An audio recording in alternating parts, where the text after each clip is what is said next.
There we go. We got it. Good morning, good morning. Looks like we don't got anyone here yet, so I will go ahead and knock out my disclaimer.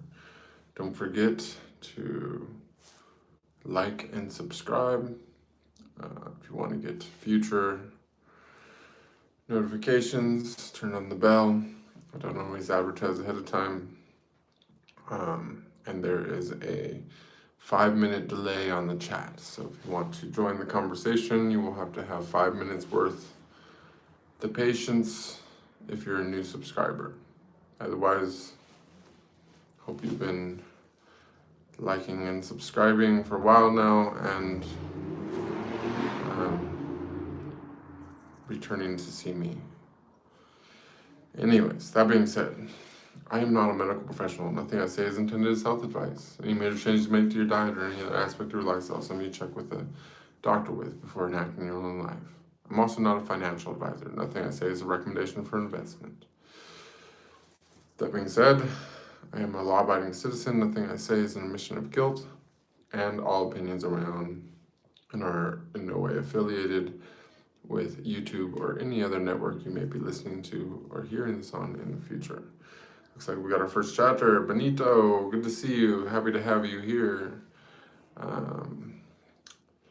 I didn't really prepare anything to talk about today, you guys. I just wanted to make contact, see what everyone's up to, answer some questions. If you guys got anything on your mind that you want to talk about, I'm open to suggestions. Other than that, you guys got me for at least the duration of this tea right here.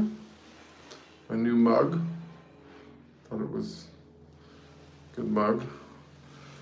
It's my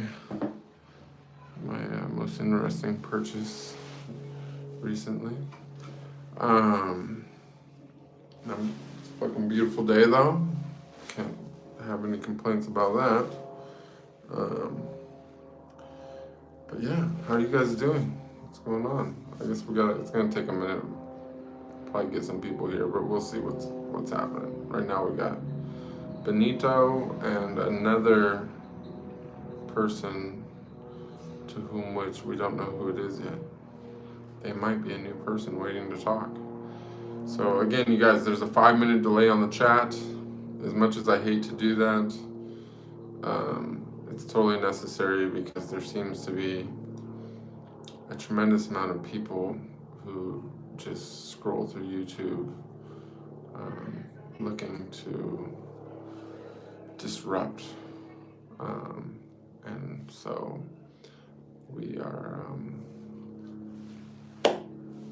we're filtering. Arnav Panavine says, "Good morning, sir. How are you and Sam? Any new updates?"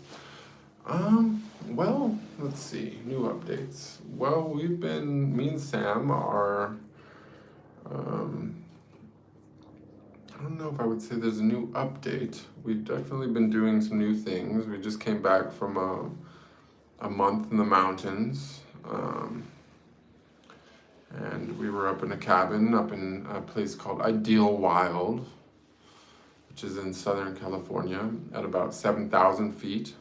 I don't really know how many meters that is. I guess it would be like maybe like I don't really know, to be honest. But if anyone wants to do the conversion of feet to meters, that would be helpful for this conversation. But yeah, we were up there dipping our toes in some higher altitude. I was making some new content up there as well. And now we are back in the lowlands. I just had to dash in to my current location briefly to update my driver's license. Nothing really exciting about that, but I have been doing some really cool hiking lately. And hopefully you guys seen some of the photos and stuff from the hiking on Instagram or whatever. And as far as Sam goes, me and Sam are we are preparing for Mexico. at this moment. So we will be, I believe, I mean, our plans can change any time. You know, my life revolves around flexibility. You know, so it could change, but at this very moment, it seems as if I will be returning to Mexico around the start of the month.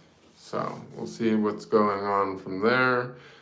Probably going to visit some new locations down south, and yeah, take care of some vet stuff for Sam. He's doing good, nothing major wrong with him, but he needs some updated paperwork, and he's got a little lump on his chest I want to get potentially taken care of, drained or whatever. I think it's just a cyst. So we're going to go down to Mexico and take care of all that. And then, I don't know, I'll either, who knows what'll happen from there. I might just keep continuing south through Central America. And, you know, if we're not feeling it, or we're not vibing, we'll at least have all Sam's papers dialed in, and we'll be able to travel, have a lot more locations open to possibility for travel. And, yeah, I'm kind of getting back into my photography and my content creation mode, but I haven't given up on this project either. We're still, you know, here for you all if you have any questions pertaining to anything. Just trying to stay present. Good morning, Noi. Good to see you. Thank you for being here. I'm doing well. I was just explaining about our upcoming travel plans, and yeah, nothing too crazy.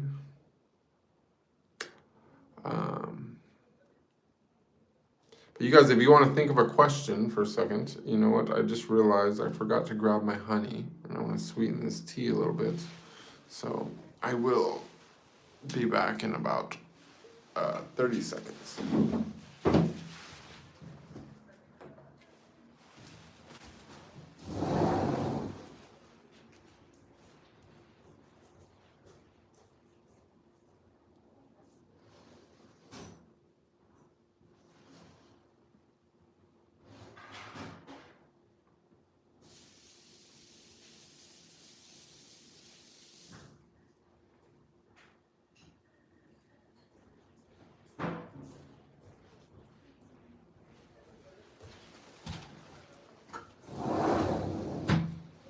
All right, I'm back. All right, thank you, Noi, for our first existential question. This is what we like around here. Noi says, human success is now largely judged from the perspective of the progress of human civilization itself. They pursue power, wealth, and success, which are measured more in terms of material things, without paying any attention to the basics of life, such as manners and knowledge. What is true success from your point of view? That's a great question. Well, for me, true success from my point of view involves happiness and love. But I think that true happiness can only come from a place of freedom as well. So it's kind of a blend of things. Of course, some people will convince themselves that they are happy, even if they aren't free, which is possible, I suppose, as well, if you have love and contentment and so on and so forth. But I think that the reason why that it is like it is that most people don't actually realize that almost, the vast majority of the world, basically everybody, are slaves. You know what I'm saying? Like, everything, is measured in terms of power, wealth, and material things, because these are the things that keep people working. This is the things that keep people doing the things that they don't want to do, right? And as long as they can keep people's lifespans short, and keep them chasing after whatever, it doesn't really matter how much success, wealth, or power that they ever obtain, because it's just a fleeting thing, right? Their lifespan isn't long enough to actually attain true power. You know what I'm saying? The only true power comes with longevity. You know what I'm saying? And so, it's an illusion of power. It's an illusion of wealth. It's an illusion of success. But, if you're striving and striving and striving for your whole life, doesn't matter how many cars or houses or whatever bullshit that you have, if you never have any time to enjoy just existing, and so it's a very clever system, you know what I'm saying, and all that. But I think true success comes from freedom, you know what I'm saying. It comes from having love. It comes from just being content and happy, and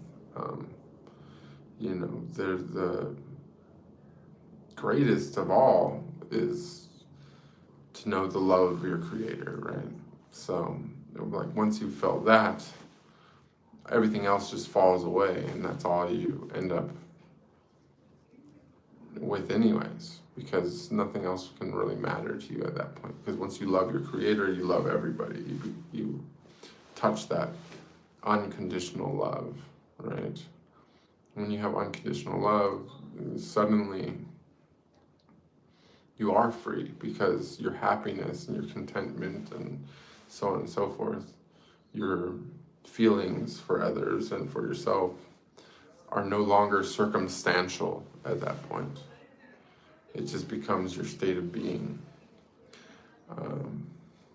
And so, to me, that's success. Now, everyone has to define their own success. Nobody can tell you what your success is. You know what I'm saying? The world will tell you that your success is to own as much as possible, to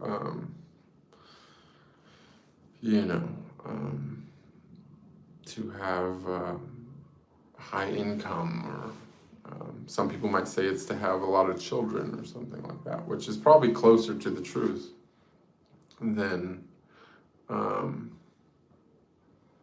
any of the material things, right? Because through raising future generations, you're able to, in some way, kind of abstractly obtain longevity, right? That's why there's no money like old money, right? Because money is just it's an agreed upon construct similar to time and other things, right? But the problem is that there's nothing backing the money nowadays. So it's just it's based on belief. You know what I'm saying? Belief that it's worth something. But yeah, I guess that's my answer to that. If you want me to elaborate on it, or if that wasn't thorough enough, I'd be happy to expand. It's Me with 99 says, brother, please, how to do barefooting. It's so easy. The barefooting thing. You start with you taking off your shoes, right? Then if you wear socks or anything like that, you can take those off. So what you'll end up with is a foot like that. You know what I'm saying? And you take that foot and you do the most natural thing. Now you will need legs that function, possibly a strong, your spine will have to also be functional and so on and so forth. But then you will proceed to walk outside even. You can start off in your house, maybe in your yard. You can go down the road or whatever. And as you expand, you can start going maybe into the hills, into the mountains and things. Of course, this is hard. The hard part about barefooting is if you live in a place with very cold weather, it will be hard to walk in the snow, for example. But if you can go somewhere where the weather is nice, or at least passable, not freezing, you can pretty much do it anywhere. You know what I'm saying? I avoid doing it in places that, in stores and things, because I don't like the chemicals that they put on the floors, soaking into my skin and stuff. But there are some actual key things to know about barefooting. So it's a common misconception that you need to build a thick callus to barefoot. It's what you don't want. What you don't want is a thick callus. Because thick calluses tend to crack if you go from wet to dry and so on and so forth too much. The calluses will crack, and once you have a fissure in your foot, you're in big trouble. It's very hard to heal those. Okay, so what you want to do with barefooting is you completely and totally ignore the pain, because it's going to hurt for at least a year, maybe even 2 years on certain surfaces. It'll hurt, right? But you have to overcome the pain, right? And realize that it's not really hurting you, it's just pain. There's no actual damage being done to your feet most of the time, right? At least after the, first 6 months, they get pretty tough. But you do want to keep your feet very, very clean most of the time, right? Now, it's impossible, of course, to keep your clean, to never have a dirty foot when you're walking around barefooted in the dirt and so on and so forth. But you want to wash your feet a lot, right? And the key here is not to remove the calluses forcefully, but rather gently. So what you want to do is you want to soak your feet until the dead skin on your feet becomes very soft, to the point where if you can scratch some skin off with your fingernail or something, that's when it's soft enough. Then you want to just take a nice rag. It can be slightly rough. It doesn't have to be a smooth rag. You know what I'm saying? But you take a washcloth, right? And then you scrub the shit out of your feet regularly, right? After soaking them. And this removes the dead skin, right? You particularly want to get the areas, in the back around the heel, where it doesn't get enough contact to rub it off naturally. And you want to keep that all really clean and free of dead skin so that your feet don't crack. But aside from that, you just literally do the most natural thing, and you just walk around, right? And it's amazing, because what you're going to find out after some time is how dangerous shoes are, right? And how many problems come from shoes. What you're going to also find out is how much of your other parts of your body are negatively affected by shoes as well.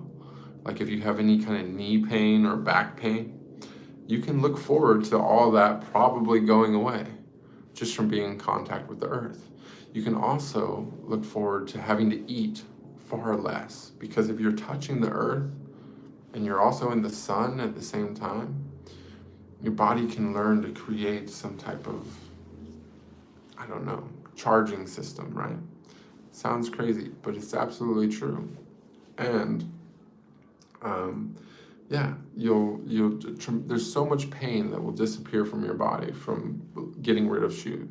It's absolutely amazing. It's also amazing of how good the human foot is at gripping to things, right?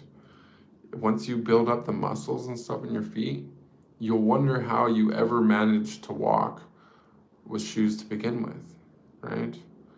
Because you realize, you put shoes on for a day, you go for a hike, and you realize like how often you're like slipping on uneven surfaces and rocks and things, so on and so forth. And then you also notice like, fuck, sometimes like fucking I have total wipeouts even with my bare feet. It doesn't hurt my feet, right? Like you're surprisingly few injuries. Now maybe you might step on a sharp plant or a puncture vine or something. That's never fun. But the cool thing is that you're completely conscious of what you're doing. Let's say you step on like a little animal or something. You'll know. It will be a very, unpleasant feeling. So you'll become more conscious of where you're stepping. You're stepping through some ants or something. Maybe instead of tromping through something's city, you'll become conscious of it because you'll feel them biting you, so on and so forth. You will avoid dirty places, and you will be paying attention to each step simply for the sake of avoiding pain, right? When you first start, and when you realize that you have to pay attention to every step, and you're becoming completely conscious of every step, right? And if you can combine that with the consciousness of the breath, right? You're focusing on your breath, and you're focusing on every step, right? And you're taking everything in, and suddenly you're present, right? And you realize that your whole world exists right where you are, that nothing else really matters outside of you. It's all just a figment of your imagination, right? Because you don't really know the details of anything beyond that. And you don't actually have as much mental bandwidth as you think that you do, right? Because as soon as you turn your mind to be conscious of everything around you, to be conscious of every step, to be conscious of every breath, to be conscious of every smell, to be conscious of the things that you hear around you, right? And you stop just being in your mind, thinking about shit in the past and thinking about shit in the future and thinking about your wants and your needs and your desires and all your bullshit. You become present, and being present is an extremely powerful thing.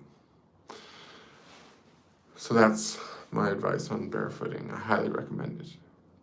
It'll fix your knees, fix your back, fix your feet, fix your whole body. It'll help you eat less. It's beautiful. Now, I'm not a doctor. Nothing I say is intended as self-advice, but that's my experience. Joyce Hewlett says, do you walk bare feet everywhere? Almost everywhere. As I said, I do some pretty intense hikes now, barefooted. Like even on like slate and like really like volcanic sharp rocks don't bother me and stuff. But I do avoid like places where there's chemicals on the floor and stuff. Like I don't want to walk through bleach or whatever other antibacterial bullshit that they're spreading on all the floors and the, industrial strength chemicals and stuff.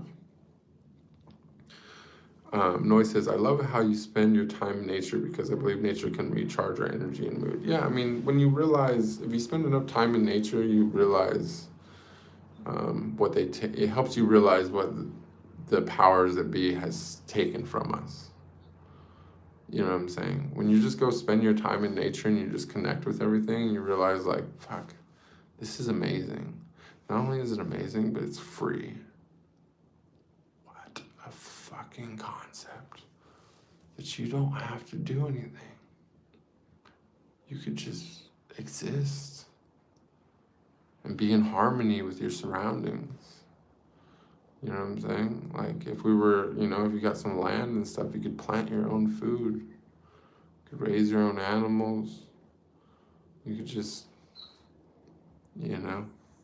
exist. You can find that place where all your needs are taken care of, right? But instead, what they do is they fucking convince you that you need more.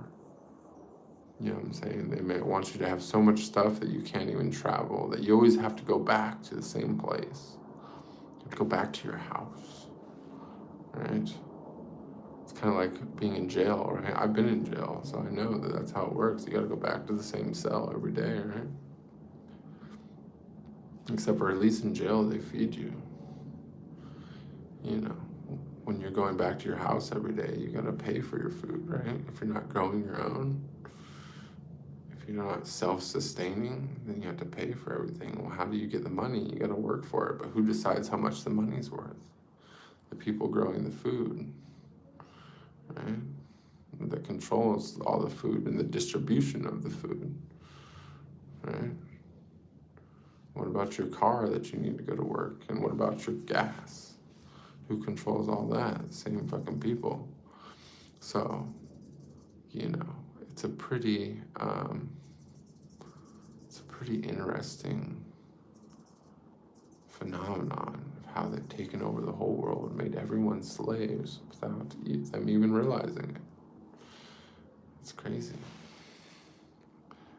It's Me says, thank you, brother, and also about hair health, secrets, and what diet we should take daily. Okay, so I'm going to start one thing at a time. For hair health and all that, you have to also opt out of the indoctrination system, where the consumer system, I should say, where they want you to constantly have to buy shit for your hair, right? Or your body, your lotion, and all your bullshit, right? Sorry, not you personally, but just people in general. It's bullshit, right? And what they're really doing with all these products, right? All these chemicals, is that they are getting rid of their waste, right? One second. Let me put some, before I get on this, let me get my tea going on here before it gets cold, because I'm about to go off right now. About to fucking go crazy. Excuse my language.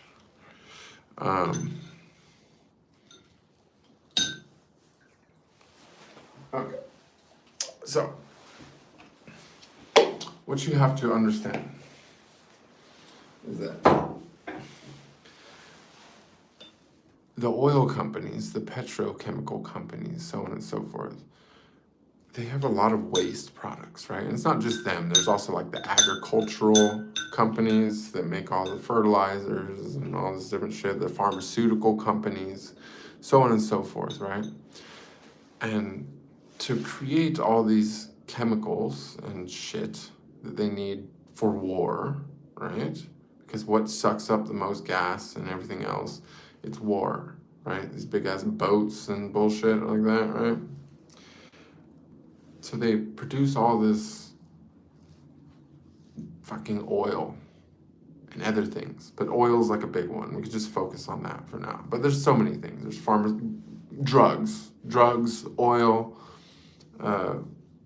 and agricultural chemicals, right, are like some really big contributors. And all these processes have tremendous amounts of waste products, right? And so they can't just, it's hard to get rid of all this waste, all these chemicals, right? So what they do is they come up with things that these chemicals are good for, uses for the chemicals, right? By testing them on how they affect the skin and hair and so on and so forth of different animals. Or if they preserve food and make it last longer, or they kills bacteria or kills fungi or whatever the fuck it kills, but it kills shit. Most of it all kills shit, right? But it kills different stuff at different rates, right? And some tough stuff, they find that humans are quite resilient and that they die at a slower pace and they have a big, giant livers, right? That can filter a lot of toxins, right? And get rid of them, right? Turn them into less harmful things, which can then go into our sewer systems and be recycled into water and then so on and so forth, right? So what they do is they take all these waste products and they create cosmetic products and so on and so forth, right? And so they have all this fucking shit. When you look at the back of any of your shampoo or all that, if it lists the ingredients and all that, it's fucking a horror show of different chemicals and stuff, right? And because they're taking all these waste products and they're fucking manipulating them, doing different shit to it, blah, blah, blah, and then they're convincing you to rub it into your scalp, onto your skin, to fucking brush your teeth with it. They put it in your water. They put it in your food as preservatives. You know what I'm saying? They spray it on your fucking food to fucking kill pests and so on and so forth, right? And they're using mankind as a giant filter for all of their waste bullshit from fucking war and shit, right? And so all you have to do for health in general, hair health, body health, skin health, every type of fucking health, is stop putting shit in your body and on your body that comes from people that want you to have a short lifespan, because they're going to sell you. They're going to fucking, they want you to work as hard as possible for money that they decide how much it's worth, right? Then they want to shorten your lifespan so that right about the time when you figure out that it's all bullshit, that you are too weak to fight, and then you get sick, and then they can sell you medication to fix your sickness. But it won't actually fix your sickness. It'll just mask the symptoms so that you have to take it forever and ever and ever, right? So basically the key to all health is to reject everything. Renounce it all. No more fucking hair gel, no more fucking weird products, like no more fucking shampoos and conditioners, no more lotions. You know what I'm saying? Like if you read anything, you look at the ingredients, and this is even if you want to believe the ingredients, because you can't fucking believe them, right? But most of the time they tell you because they know about karma, right? And they know if they tell you what they're doing to you, and you ignore it and do it anyways, then they don't get the karma. Do you see what I'm saying? So this is why it's so important to understand what's going on spiritually and everything as well, because the people at the very top, they understand. They're not even getting the karma for fucking doing all this shit, really, right? Because they're telling you what they're doing, and you fucking do it anyways. You know what I'm saying? So the key to everything is to renounce it. You know what I'm saying? Just leave it all go. Do as little when it comes to eating. Try to, source ethically. Try not to eat pesticides and stuff. Try, organic, for say, right? Try to cause as little pain and suffering as possible to other creatures and animals and things on this planet. You know what I mean? Like if you're going to fast regularly, like find the absolute minimum amount that you need to consume to survive and be healthy. You know what I'm saying? Stop mixing everything together that you eat to the point that you don't know how anything makes you feel or whatever. Stop putting fucking deodorant in your armpits so that you don't know how things are affecting your body. Like if you go long enough without fucking, plugging up all your pores and stuff, you'll stop stinking. And then if you ever do stink and you have BO, you ate something you shouldn't have eaten, or something's wrong with you, or you're stressed out. And you can actually get some feedback from your body that you're supposed to be getting, right? Water. I mean, they put shit in water. Like, chlorine prefers to attach to your body over water, chemically. You're right? This is chemistry. It fucking has to do with pH and all that stuff, right? And so it's very alkaline, and you're slightly acidic. So it wants to attach to you more than it wants to attach to water. So when you bathe in water that has chlorine and all that stuff in it, right, it soaks into you almost instantly because the molecules would rather grab onto you. So, and this is easily proven with just some chlorine test strips and 2 cups of water that came from the same source if they have chlorine in it. You just stick your hand in one for about 30 seconds and then test them both and realize that there's no fucking chlorine left in the water that you stuck your hand in. It's really easy to see all this stuff, right? But basically, return to nature. That's it. That's how you be healthy. That's how you have longevity,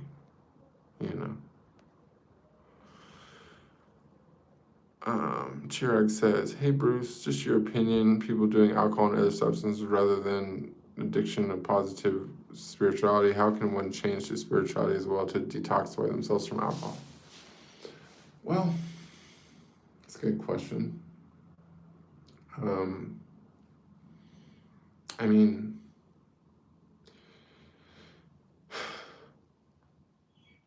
you know, it's everything else that I've just been talking about.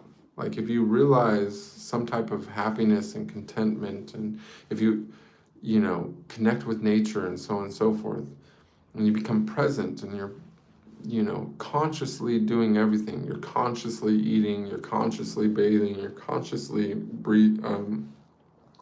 walking on the ground, you're connecting with nature, you're being in harmony with your surroundings, you're conscious. You think about your words before you speak them, so on and so forth, right? This can bring you close enough to the divine to have an experience with it, right? And if you have one experience with the divine of any sort, it doesn't matter. There's so many levels to it, but if you just get a fucking taste of it, just one taste of that which they call God, right? One taste of that which is you. One taste of that which is everything, right? You will realize that anything that numbs you, anything that takes away your perceptions and your senses and so on and so forth is fucking horrible. You will never want to numb yourself again. And so I'm not really sure, you know, like, of course it's easy to be like, go meditate, you know, whatever. But most people are like, they can't because they got just too much going on in their mind. They need some type of tantra, you know what I'm saying? When I say tantra, I don't just mean sex, though sex is a good way to do it. But anything that you can add in enough things that you're doing completely and totally consciously at one time, right? And you can immerse yourself absolutely in those things. Even if that thing is just closing your eyes and breathing, and just feeling this subtle difference of the air going into your nose. It's nice and cold, and then when you breathe out, it's slightly warm. Right, and you feel it go in, you feel it fucking circulate your blood, you know what I'm saying? Something that simple, right? And if you could do that with absolution, but you could do it also with sex or with walking in nature, again, with going and listening to the ocean, like anything you do, you don't even need your eyes closed. If you can have absolute immersion in anything, right? To where it quiets your mind, and for 1 second you just don't have a mind, right? The bliss that comes from that is so immense that no drug can possibly compete with it, especially not alcohol. You know what I'm saying? Like, people always ask me about, like, they hear me talking about all this spiritual stuff and they think I'm doing fucking ayahuasca or mushrooms or some shit. And I've never done ayahuasca, right? And I've never had an experience on mushrooms that was even 1/1000th of what I've had completely sober through spirituality and meditation, right? Chanting is a big one. Chanting, fucking chant. Right? So one of my favorite quotes when people say that kind of stuff is, I say, you know, like, drugs are for amateurs. You know what I'm saying? The best drugs come from within, right? Because it is. There's your body is a fucking chemical powerhouse, right? Like, there's things going on inside your body, there's chemistry going on inside your body that can never be fucking recreated in any lab, no matter how high tech it is. If the whole world poured every ounce of technology, AI, fucking whatever the fuck, into the ultimate lab to create and do whatever, it would never, ever, ever, ever be able to do 1% of the capabilities that your body can do. Even bacteria is so much more capable than what humans can do with chemistry. This is why they have something called biochemistry, and they produce all this stuff using bacteria. You know what I'm saying? Using bacterial processes and waste processes and so on and so forth to convert things into other things. But your body is like fucking 10 million times more complex than that. You know what I'm saying? Like, it's all these membranes and acids and bases and fucking alkenes and alkanes and whatever fuck, methylation and the DNA, like the things that go on inside your body is like fucking incredible, right? And when you take a drug, you're mimicking that. Sometimes drugs come from plants because plants produce some of the similar chemicals and things, and they can attach to our receptors. But you don't have receptors for these things because you're supposed to be eating plants or fucking doing drugs or drinking alcohol or whatever shit like that, right? You have these receptors for these things because your body can produce these things, right? But it produces human-specific versions of them that is made just for you, right? And so somebody that is into alcohol or drugs or something, what they have to fucking realize is that it's not that they like alcohol. It doesn't taste good. It's not that they like drugs.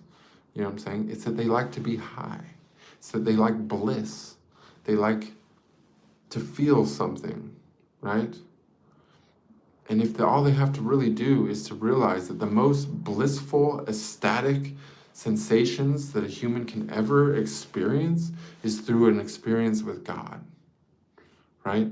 It's through being able to control their own body, to produce these chemicals and things within their own body. If you want to take a really mundane, scientific look at everything instead of a spiritual one. But the reason why the science doesn't fucking matter of what you're producing and all that inside you is because it doesn't help you do it. You can't be like, okay, cool, I'm gonna fucking produce some fucking DMT and some pinoline and fucking cannabinoids and whatever inside my brain right now. No, it's not gonna work. You fucking knowing everything about human chemistry and biochemistry or whatever the fuck is not gonna fucking help you do it. What helps you do it is to clear your mind and tap into the universal consciousness which designed your fucking body to be able to do all these amazing things.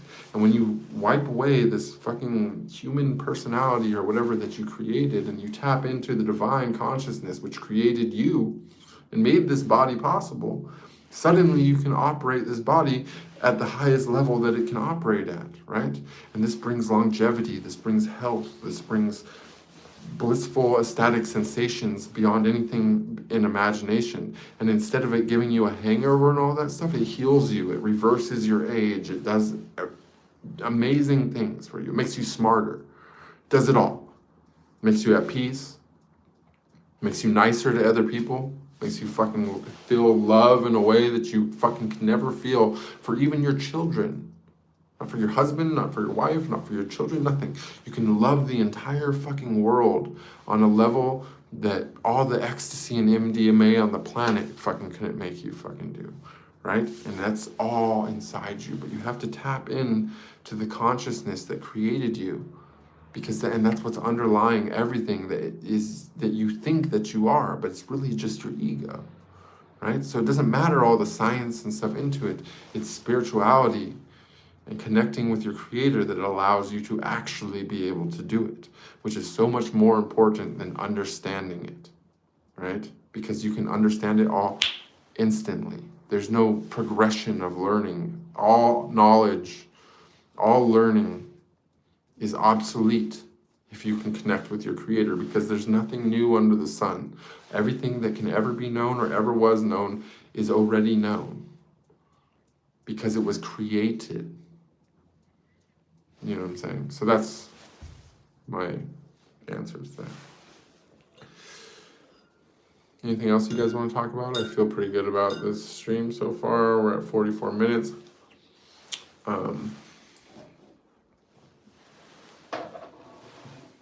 Anything else? Oh, by the way, thank you, Noi, for the donation. I really appreciate you. I was just talking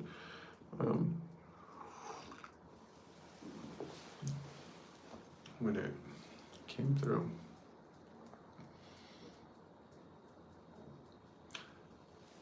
Which, by the way, you guys, if you appreciate this content, it's always good to show some reciprocation. It doesn't take much to let me know that you care and that you appreciated it. And at very minimum, if you could like the stream, turn on notifications and all that, it it helps my algorithm.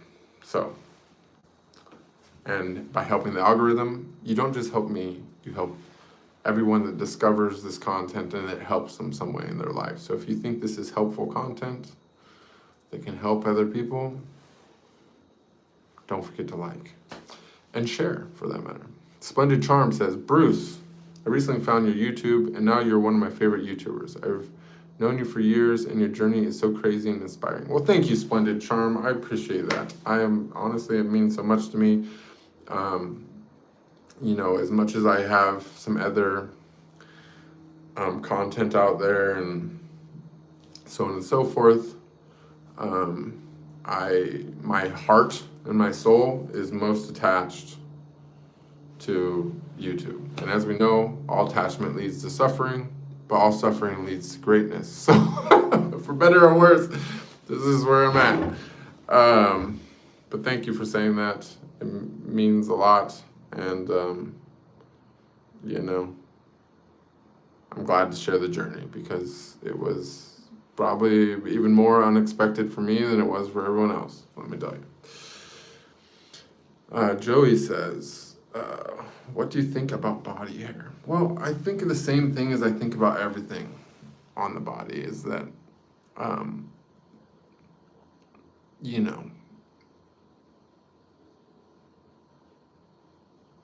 it has a purpose, you know, it has a design. You know, every hair on your body has a nerve attached to it, has a muscle attached to it, has an oil gland attached to it. I mean, how many of us have went and gotten goosebumps by thinking about something, or by feeling someone watching us, or, you know, whatever reason, right? We get the goosebumps, our hair stands up on the back of our neck, on the back of our arms, or whatever. That's a pretty high level response, right? You know, if you shave it off, it comes back even thicker within a few days. Like, your body prioritizes it. It prioritizes it, and it has visible responses to stimulus, right? And so why I might not be able to affirmatively say to what extent and what the body hair and hair in general does for us, I do trust in my creator, right? And I trust in the design of my creator far better than I trust in myself or my barber or the companies creating fucking razors with the little strip on it to make sure that they get their petrochemicals in you. Lubrication, right? Gotta have that lubrication.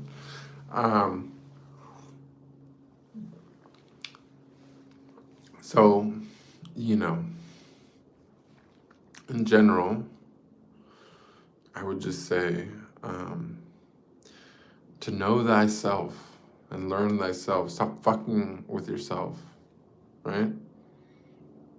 Don't, instead of asking, you know, like, if you want to know about body hair, then grow some body hair. Pay attention to your body hair. Meditate on your body hair.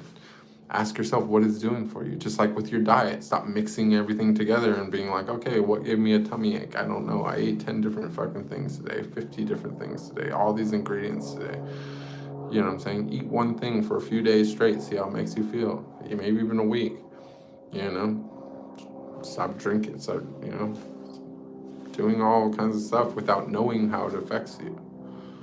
You know what I mean? Instead of being like, oh, this tastes yummy, this is good, let me fucking, you know, do some consumption for my pleasure, you know, start asking yourself how it makes you feel. How long does it satiate you? Do you have energy afterwards? Does it digest properly? Does it leave you clean inside? Does it take a long time to get it out? Like, just take a different, like, thought about everything. Start being conscious. But not just conscious, consciously aware of everything that you're doing. Awareness is the key. You can't really be unconscious. The moment that you're unconscious is when you're, you know, you've gone back. But you can be aware. You know what I'm saying? Like, right now, like, you've been given this beautiful gift of a body and this experience and so on and so forth. Be aware of everything that you do. Splendid Charm says, my best friend, 27, is currently going through some rough times, completely lost and I believe on the verge of his awakening path. He has stuff with police, sex, and purpose. Well, I mean, send him my way. You know, there's 150 hours or something of these streams, and there's not all fucking gold, but there's a good amount of stuff there. Oh, he has already watched it. Hey, Brave, good to see you. Splendid Sharp continues to say, your story gave him hope that there's a bright side to phases of deep struggle. Same for me. My awakening started 2 years ago, and coming across your spiritual path is just so perfectly on point. Well, thank you. I'm so happy. This is what it's all about. Like, I know that, like, you know, there's other things in my life that most of my fans of the past would rather talk about, you know,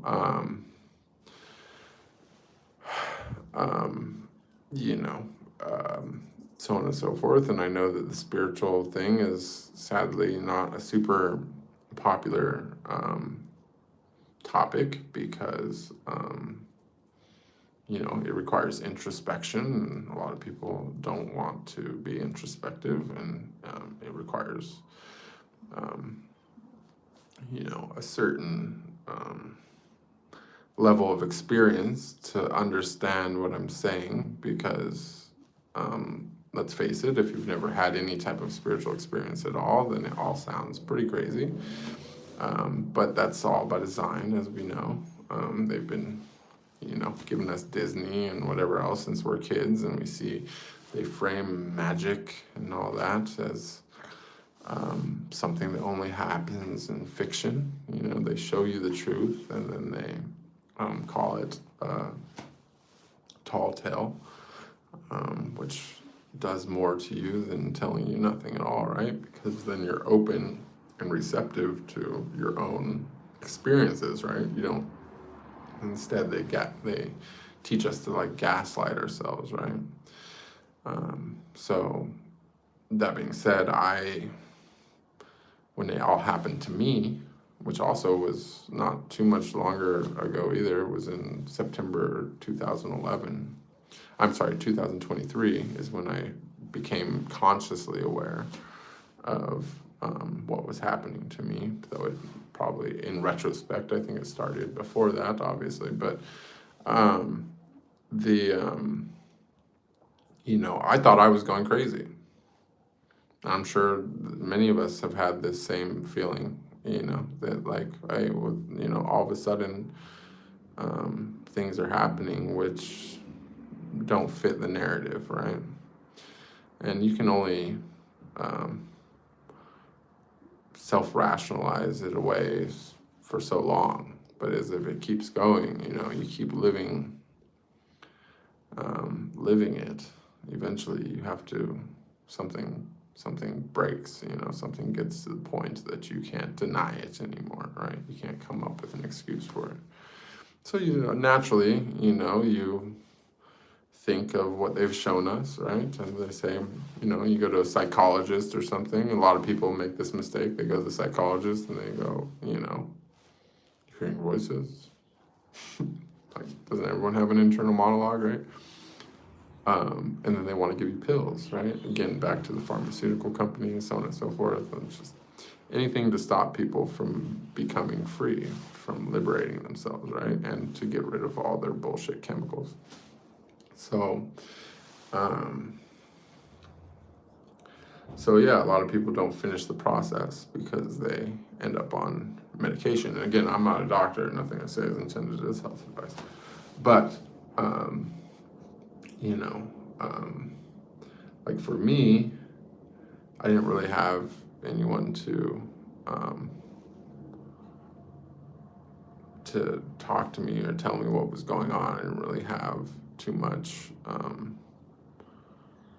feedback about that. And so it's like I was fortunate enough to be called to some used bookstores, and I started looking up stuff about reincarnation because I was remembering past lives and things, and I was like, you know, then that eventually led me to discover yoga. And I started finding that everything that was happening to me, there was many accounts of it in different aspects of yoga. You know, not necessarily the asana side of it, but the more spiritual side. So when it all happened to me, I waited about a month to talk about it. It happened in September, and I did my first stream kind of about it in October. And I spent about a month really contemplating it because I thought maybe it was dangerous to talk about it. You know, I wasn't really sure. I realized that it was something really powerful, and I had never really seen that much about it. And so, obviously, you know, there's plenty of spiritual people, you know, doing woo-woo stuff, so on and so forth. And you always just kind of dismiss it, but I didn't really make the connection between the two things. You know, and I had some really profound physical effects that made me know that it wasn't just a mental thing that was happening with me, but that it was healing me, like dramatically healing me, like physically. And so I spent about a month thinking about it before I realized that, you know what, like, people need to hear this. Like, people need to know what is possible. And the people going through it, you know, they need to hear it from somebody that, or that it could be beneficial for them to hear it from somebody that has absolutely no reason to,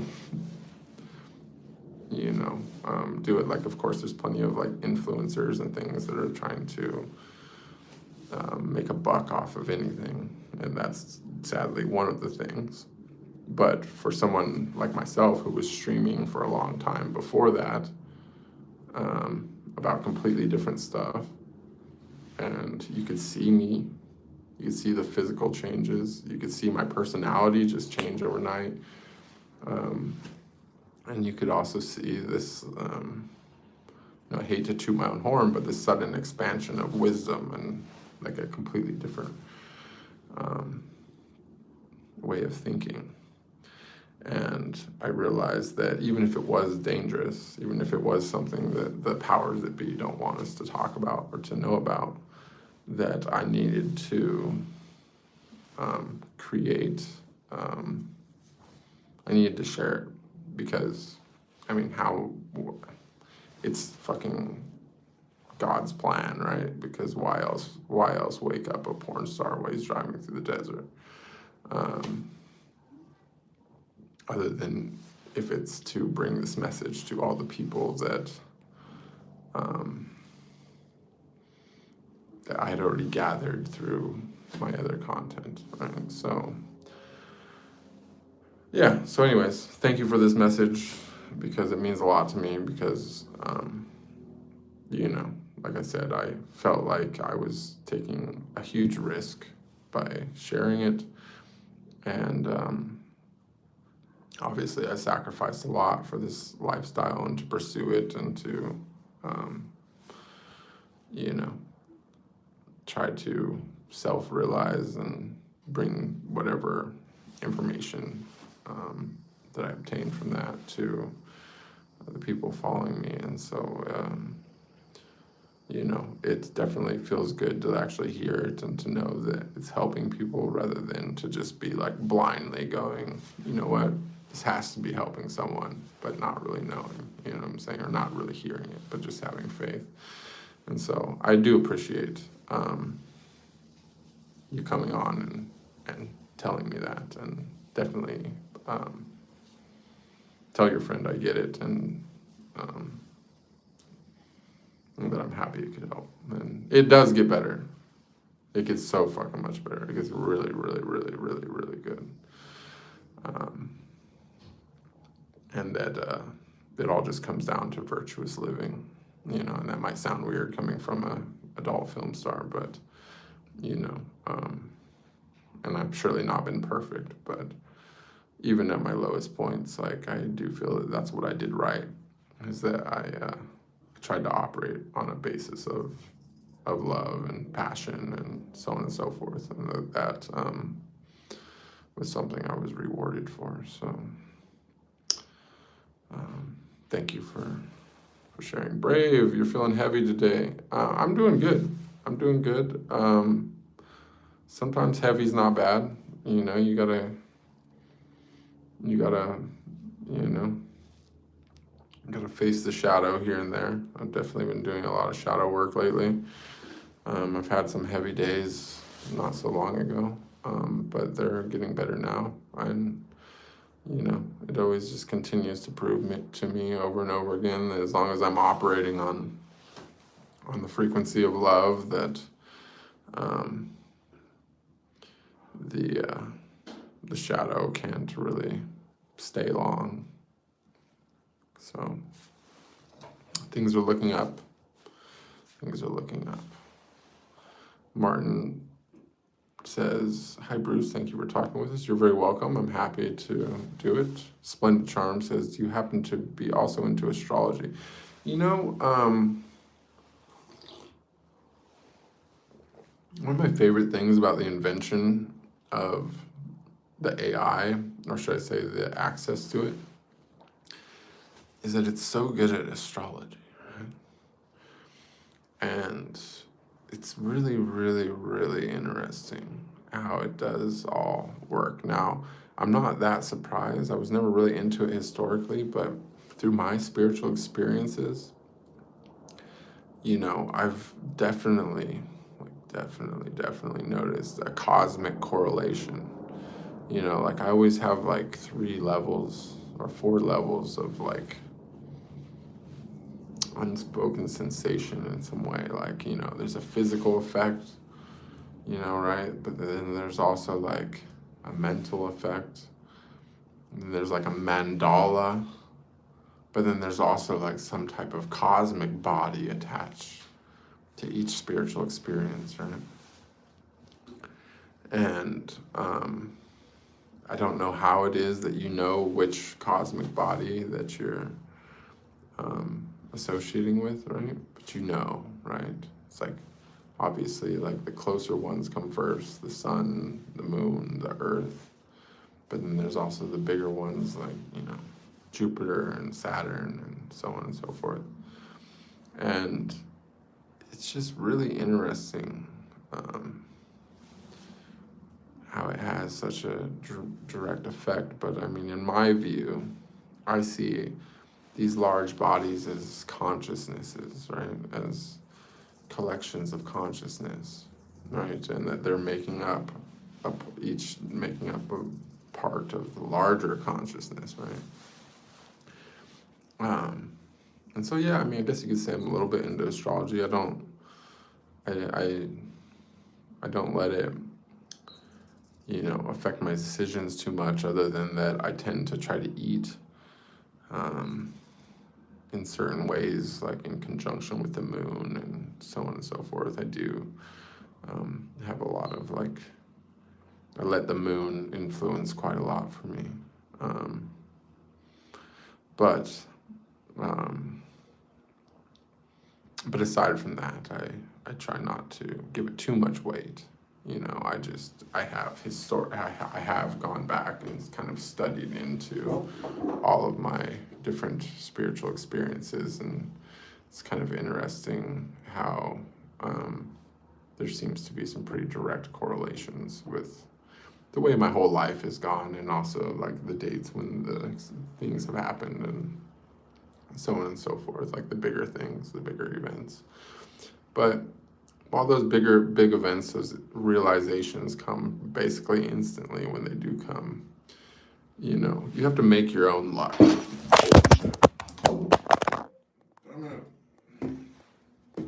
Disaster.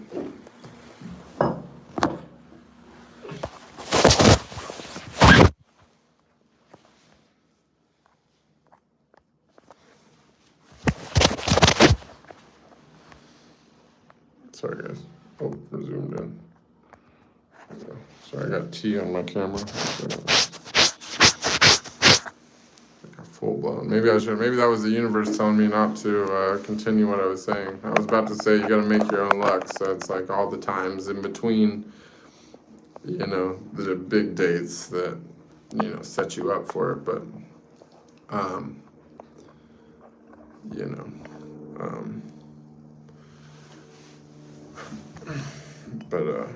don't know. Maybe the universe was telling me I needed to stow that comment. So I don't know. Maybe I'll get off that one. Let's see. Noy says, is awakening only starts when someone experiences something, or can it be in a natural way? Thanks to you. Your sharing your perspectives has always given me a new perspective on things. Well, I don't know, to be honest. I don't know. To be honest, like, I'm as much of a student as everyone else. You know what I mean? Like, and I'm touched and feel blessed that I'm able to share as much as I can. But the truth is that, it's only been a couple years for me as well. And it comes fast, right? It comes fast. You can get a tremendous amount of information in just an instant. This is why I say, like, learning knowledge and so on and so forth is kind of obsolete, right?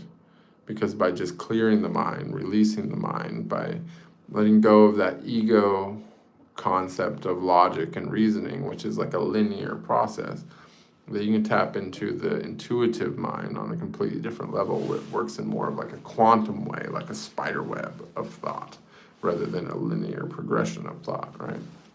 Where all things, are accessed simultaneously, right? And then, of course, you can process that later using your linear ego mind. But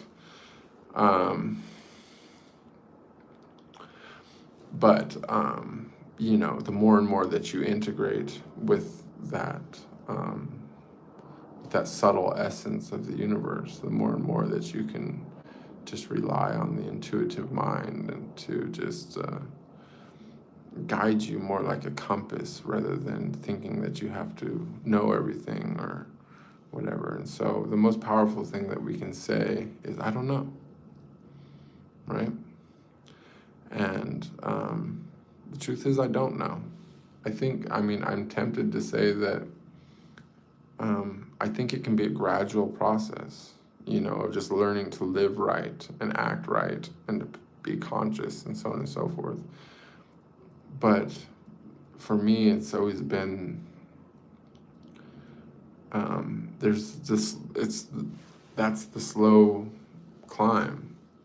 But every once in a while you come to a peak, right? And when you get to that peak, you climb up that mountain, right? And suddenly you're there, and you can see everything around you, right? And you get up to that peak and you go, where do I want to go from here? Because before you were just walking, right? And you were just staying focused, and it was a grind, it was a crawl, and you're present, you're present. You're making, on that walk, you're enjoying the birds and the bees and the grass and the trees around you. And you know what I'm saying? You're there, and you can enjoy that. And that's what you should do, right? That's the everyday thing.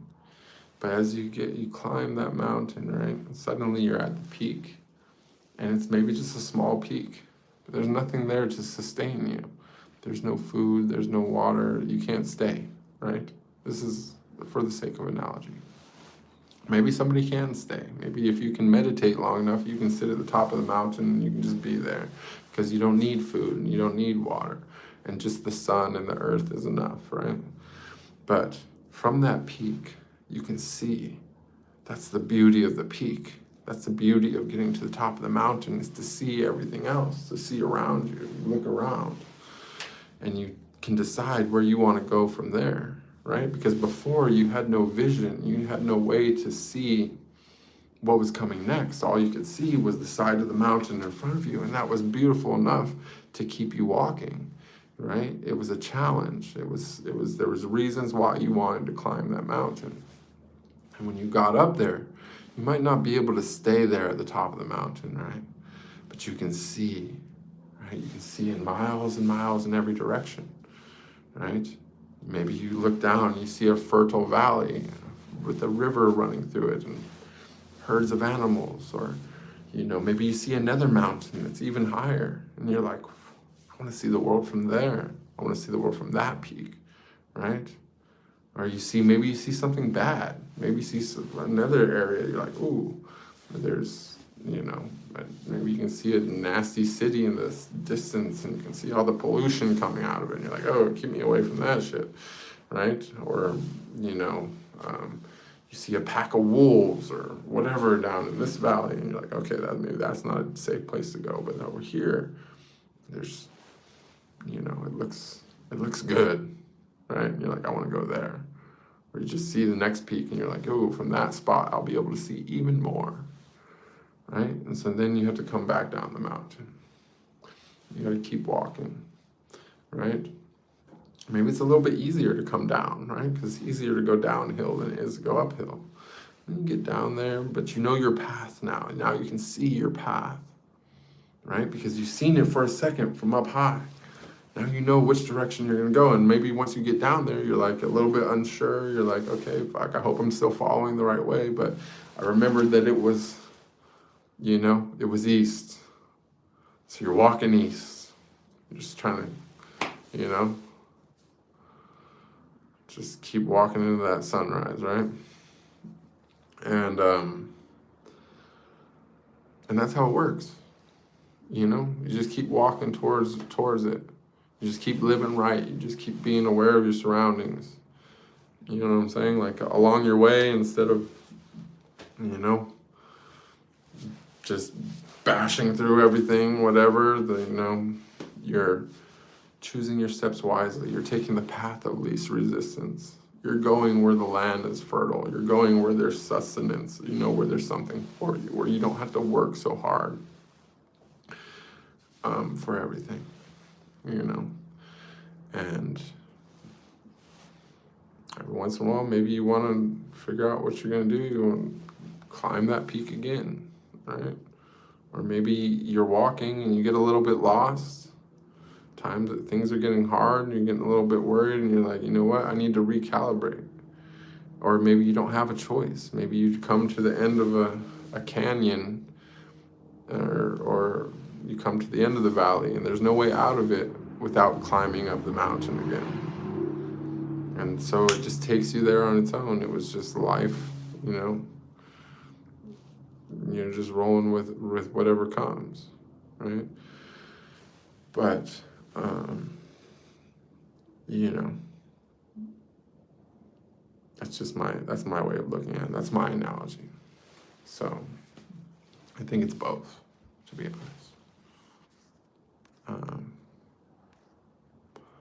Brave says, yes, facing shadows. Indeed, I'm an animal lover and had to let go of some kittens, triggered abandonment feelings. Definitely a lot to process still. I'm so grateful for my shadow showing me work. Well, that's all you can do about it. I mean, it's freaking tough. I have a very soft spot for animals as well, and I definitely know how much it hurts to not be able to be there for everyone and everything. Like, you know, we do our best, and you know, it reminds us of why we want to be better, and you know, what real power is. You know, it's the ability to help others, to be selfless. You know what I'm saying? And realizing our own limitations in doing that is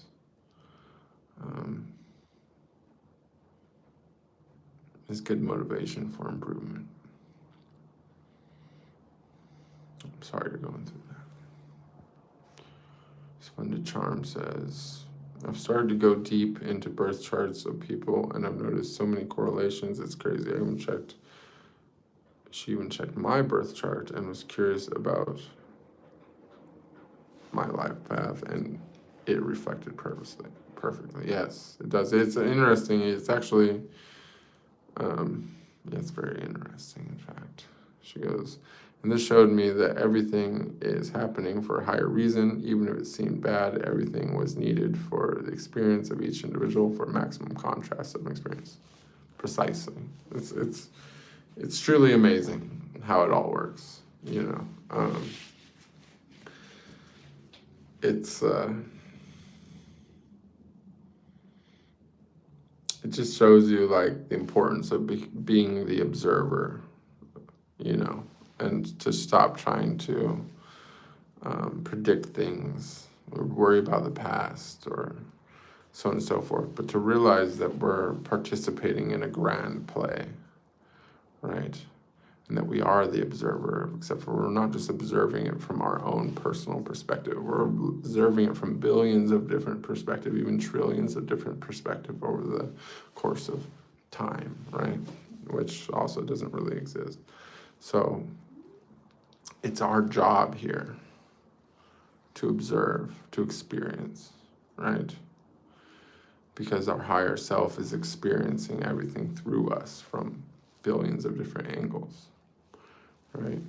And so when we stop thinking about shit all the time and just start observing and experiencing, we become closer to our Creator because we're doing what we were meant to do, right? And for this reason, it's hard to really do anything wrong because no matter what, you're serving a purpose, right? Because all things that could ever happen are happening, or should I say did happen. And we're just analyzing it, right? It's a big quantum thought. All things happen in one instant, right? But then we have this huge data set, and that data set can't be analyzed in the same way, right? It has the same way a quantum computer works, like boom, data set. But now we have to analyze the data set using like a supercomputer in more like a linear fashion. And so that's what we're all doing, is that we're analyzing everything from every different perspective. And so as soon as we embrace that task, right, which is our only true task, we gain higher access to the whole of the consciousness, of the conscious experience. We become co-creators in the grand play. You know what I'm saying? Sam Hyde says, do you think in the next life we get to see our loved ones again? Will we remember them? Will we know it's them? Is there any way to know that we haven't been reincarnated? I believe absolutely and totally in reincarnation. I've remembered many, many, many past lives.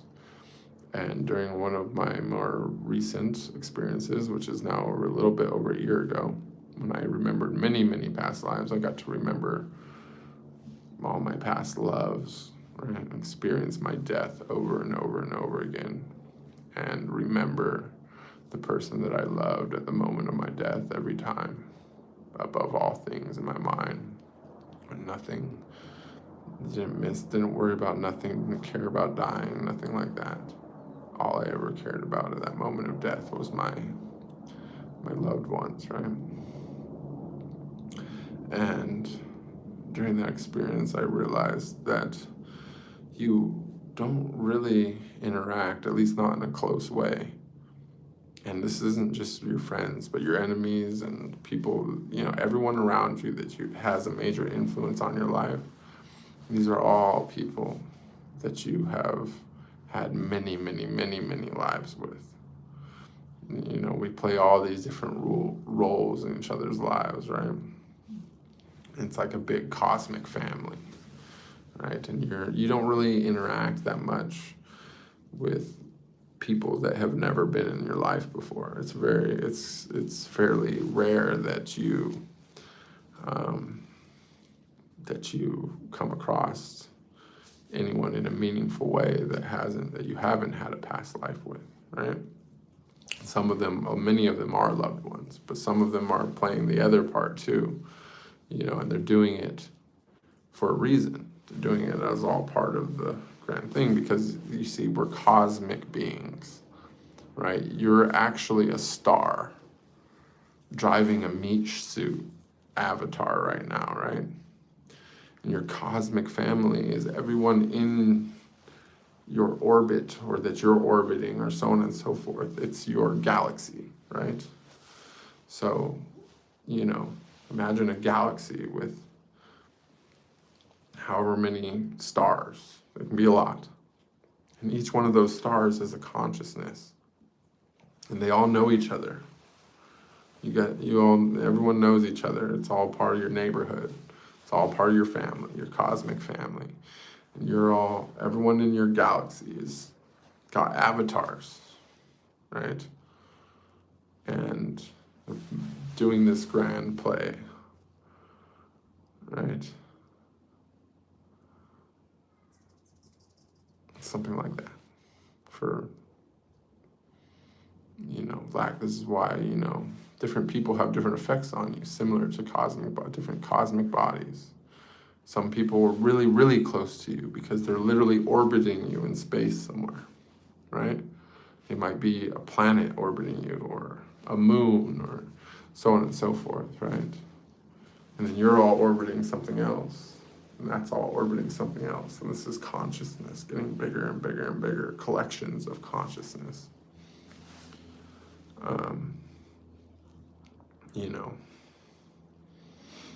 And that's why, the stuff in our immediate vicinity has the greatest impact on us when it comes to astrology and cosmology and so on and so forth, right? And the one that is the ones that have the most powerful is the sun, the moon, and the earth. And these are all literally part of us. You know what I'm saying? We're literally touching the earth. We're 70, 80% water or whatever. The moon is literally affecting us. The sun nourishes everything on this planet.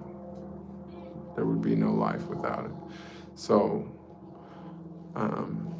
yes, you're going to interact with all your loved ones so many times. You're going to see them all again. And here's the thing is that it's just an illusion that you ever left them. You see what I'm saying? You came here, maybe you lost somebody died, right? And then they come back and they're reincarnated back into your life, and maybe they die again, they leave, and maybe they're just on this loop where they're not staying that long. They're just coming in different forms to affect you in different ways, right?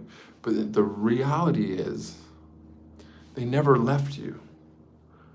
They were right next to you this whole time. They were part of you this whole time as at your higher self level, at your cosmic level. You never left each other.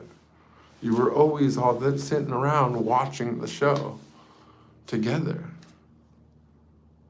So it's not really like you ever lose anybody. Nobody ever really leaves and comes back. It's just like you're all just watching a movie together. But when you're here, you don't get to know unless you do. You know what I'm saying? Unless you wake up. And then all of a sudden you're like, oh, okay, it's not that serious, right? And that's why through spiritual liberation, you stop fearing death, right? Because you know that it's not real. It never really happens. You never really go anywhere. It's just a game, you know what I'm saying? And then welcome. Brave, you're very welcome as well. Brave says, during one of my grounding experiences, I looked up at the stars at night and I visualized other beings looking up at us from their star, seeing Earth glow from light years away. Very cool. Yeah, exactly. That's what I'm saying. Through spirituality, you can see the truth. It's impossible to fully understand it without experiencing it, but this is what is possible, is to experience it and really know. And Brave is one of those people. I've talked to him for a long time, and not a long time, but we've been talking for over a month now, I think, and or about a month, and I feel very kindred spirits. So thank you for being here. I appreciate you. and for sharing your experiences. Splendid Charm says, this is so crazy. People really are like Easter eggs in life, even you. Your younger self looks nearly identical like my twin flame, and that caught me off guard when I saw him for the first time. Well, there's a lot to it out there. Anyways, you guys, it's been 84 minutes. I hope this was a good stream. I made it to the bottom of the chat. I love you all very much. Don't forget to like and subscribe. Share this with your people if you thought there was something that resonated and you think that they could help. And yeah, until next time, I'll see you guys next Sunday. And I'll try to do a sooner stream as well. But it will be unplanned. Sunday is a sure thing. 10 o'clock on Sundays. Other days could be last minute. So make sure that your notifications are on and that you're subscribed so you don't have to wait the 5 minutes to talk. And lastly but not leastly, meditate a bit. Think about some stuff. It doesn't have to be like a question, like I'm the answer to anything, right? Just anything existential, something that's thought-provoking that we can talk about. Write it down in your notes. Make a little list of stuff. And when we come on here, the sooner we can get some good questions going, the better stream we're going to have. Because I don't plan this out. This is really all about you guys. Every stream that I have is based on you. It's almost all question and answer. So what you ask, you shall receive. All right?